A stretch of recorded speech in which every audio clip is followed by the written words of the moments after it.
guy that we needed to kind of toot his horn a little bit, take some victory laps on Stefon Diggs, currently sitting at the wide receiver 3. It's crazy. Having an incredible season. Alex, I know when the move was initially made, you were like, oh, lock Stefon Diggs as a wide receiver 1. Then as we got closer to drafts, kind of cooled down a little bit. Wish you would have stuck to that take a little bit harder. I would have probably been in the championship in our league if I would have been able to scoop him up as my wide receiver 2 or 3 there, but...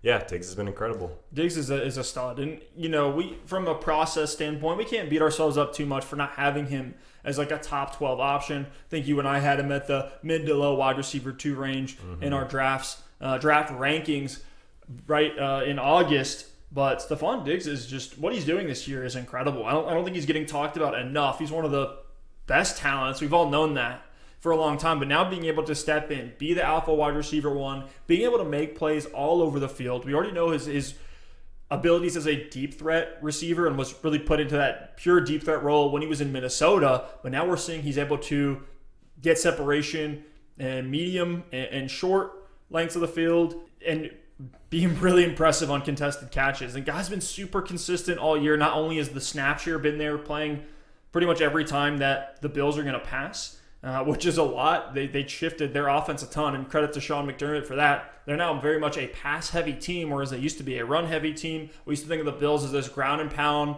thunder and lightning team. We thought, they drafted Zach Moss. That's what they're going to continue to be this season. And who could have imagined that Josh Allen was going to have the incredible rejuvenation that he had, totally revamped his throwing motion, and it's been a complete game changer for him. But Stefon Diggs hasn't had a game with single-digit fantasy points all season. It's crazy. You don't even see that from guys like Devontae Adams, who will give you 1 or 2 stinkers over the course of the year. Guys like DK Metcalf and Tyler Lockett last week giving you single-digit outings. Stefon Diggs isn't doing that.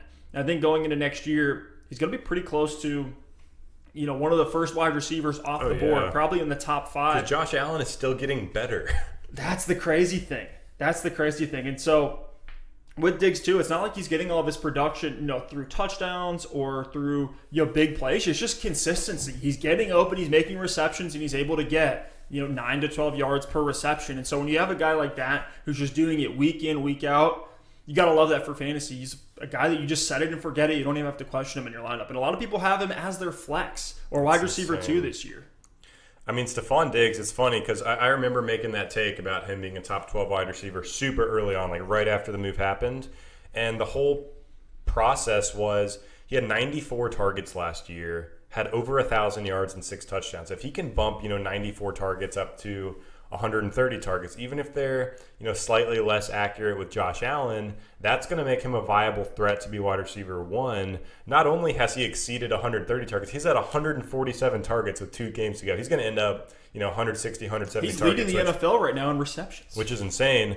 But, the quote-unquote less accurate targets with Josh Allen ended up being a myth in and of itself because Josh Allen's accuracy has improved tremendously. And I think some of that's because of having an alpha wide receiver 1 like Stefon Diggs along with his own development. So Diggs has exceeded all expectations. If we're talking dynasty, I think he's a top 5 dynasty wide receiver right now because he's tied to a young ascending quarterback. He's young himself, and he's having the best season of his career here in year 6. Still has 2 or 3 years of really elite in his prime production ahead of him. So Stefon Diggs has exceeded all expectations, and this Bills team has as well. When John Brown has been healthy, he's been a viable fantasy asset. Cole Beasley, how about Beazles being like a wide receiver 2 so far this season? Absolutely incredible. Not just that typical high baseline flex play. Cole Beasley's been impressive as well. So this Buffalo Bills team, it's all coming together. When they drafted Josh Allen, they got a lot of heat.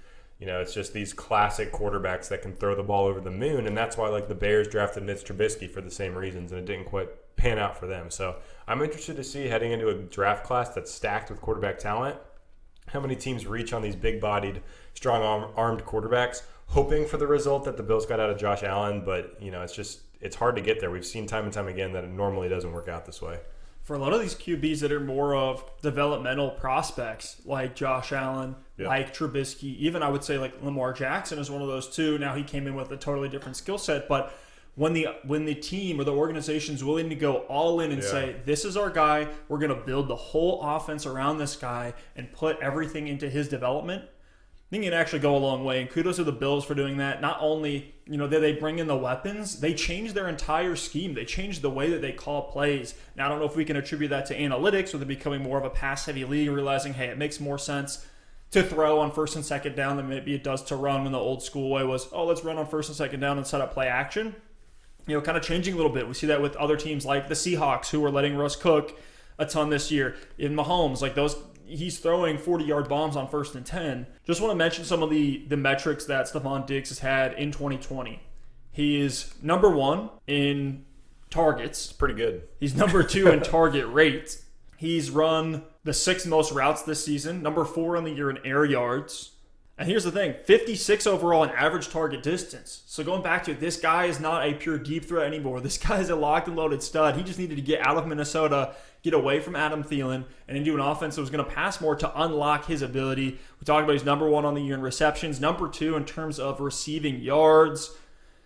And then going back to how he's been used this year, he's 17 on the season in yards after the catch. And that's impressive, but I say all that to say, look, he's not only is he a good player, the volume is there, and that's just taking him to levels where you get a great player, give him some volume, good things are going to happen. It's not like he's just having these breakaway plays or these big touchdown receptions to give him value. You think of a guy like DK Metcalf, where look at the game last week against Washington, didn't have the big play, didn't have the touchdown. Stefon Diggs, he's in a totally different tier. I put him in the DeAndre Hopkins type category at this point. He has arrived.